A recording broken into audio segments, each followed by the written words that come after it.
urambaye kuko imbere yawe no kuri kwima sibyo ubwo nta n'isoni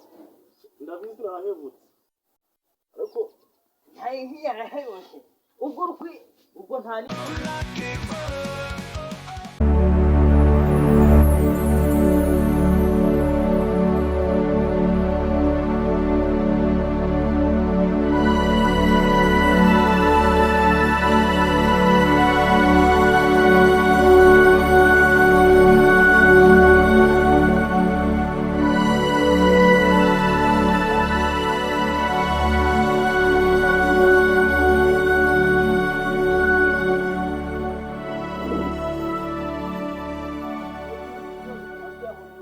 uramuziranye nawe bivuze ko mwari muhagaranye mutaziranye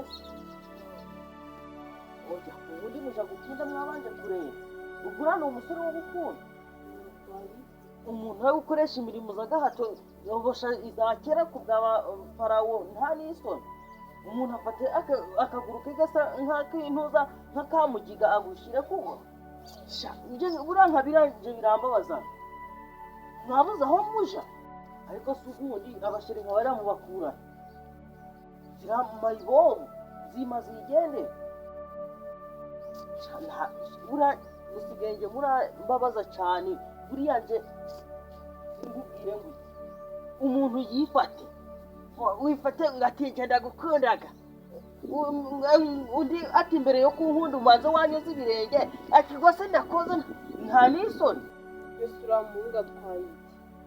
yewe abakundana nimukundana ntibakuna ari mwiza be iriya mayibobo uramuhunga igihe yewe gukunda nka bariya niho gukunda iki binavuga iki umuntu utagira 12 umeze kuriya umusore uvuga ngo ufite she nakora buri kimwe cyose namuhunga mwiza pe nta kimwe namushima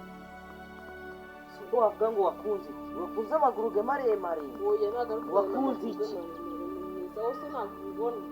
yego ati ariko abakobwa nge muransetsaga rwose ufate mayibobi imeze kuriya ngo ni sheri wawe uriya muhungu ndamukunda nta kuntu wamunyanyira yego kumukunda nibyo ariko uracyari na mutoya wareba n'ahandi abasore ntabavuze aho kugira ngo usuzugure bareba n'abandi ese mugihe ntabona uzamubona ntiwamubona se ryari ariko ubundi kwifata neza nibyo bya mbere wihesha agaciro nibyo by'ibanze urukumva iyo wihesheje agaciro ukifata neza yego ntago bivuze ngo ntari kumukwangisha ariko ntago ukwiye kwiheba cyane nta rwakura nta rwarenza imyaka bivuze ngo urakura ntabwo ndi kumukwangisha ariko abasore ni akangari wagera no hirya ugasanga hariho n'abandi bagutegereza ubundi cyane ni ukwiha agaciro ukamenya uwo uriho ukavuga ngo nje ndi uyu n'uyu urukumva baherehemeheke uragarutse urambaye kuko imbere yawe no kuri kwima sibyo ubwo nta n'isoni ndabizi urahebutse ariko ntiyarahebutse ubwo nta ni ubugabo bwawe urukumva utise ahubwo ufate